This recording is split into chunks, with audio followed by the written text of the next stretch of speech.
আজকের দিনে আয়োজনটা আমরা অনেক কিছু ভাবনা চিন্তা করে করেছিলাম অন্য এক বান্ধবীর জন্য, যেহেতু সেটা ক্যান্সেল হয়ে গেছে। তো আমরা ভাবলাম যখন আমরা প্ল্যান করেইছি, সব ঠিকঠাক হয়েই গেছে, তাহলে বিরিয়ানিটা বানিয়ে নেওয়াই যাক না কেন। তাই গরমের ছুটিও আছে, সেরকম কোথাও আমরা যাইও নি, তো সবাই মিলে দিদির বাড়ি বলতে মামার বাড়িতে বিরিয়ানি বানিয়ে ফেললাম। মানে আমি বানাইনি, বানিয়েছে আমার বান্ধবী।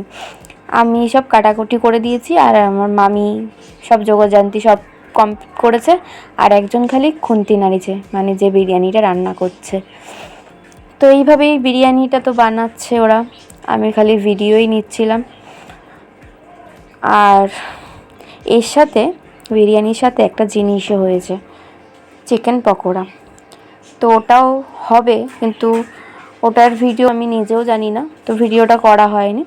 এদিকে বিরিয়ানি ভাপে দেবে বলে তার সব রেডি হচ্ছে। আগে ভাত দিয়ে প্রথমে চিকেন দিয়ে দিয়েছে, তারপরে আবার রাইস দিয়ে আবার চিকেন দেবে। জানো যারা বিরিয়ানি করো বা করতে পারো। তারপরে এখানে কেওড়া জল, গোলাপ জল আর ওই বিরিয়ানির মশলা সব দিয়ে করবে। খুব একটা রিচ করা হয়নি, দোকানের মতন তো বাড়িতে করা হয় না, সেই কারণেই বাড়িতে করা, যাতে দোকানের মতো রিচ যাতে না হয়। তো বিরিয়ানিটা সত্যি খুব সুন্দর হয়েছিল।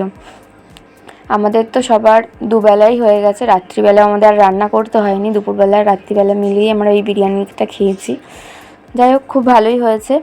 তো এটা তো কমপ্লিট হয়ে গেছে। এদিকে পকোড়া সব বাচ্চা পার্টিদের কাছে চলে এসছে, বাচ্চা পার্টিরা খাওয়া শুরু করে দিয়েছে।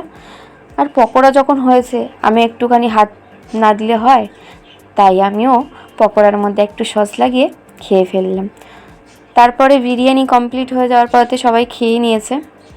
তারপরে না আমার একটু ভালো লাগছিল না, তাই একটু বসে বসে গাছগুলো দেখছিলাম আর ভিডিও করছিলাম। আজকাল না সবার সাথে মিশতে বা কথা বলতে ভালো লাগে না, জানি না কেন।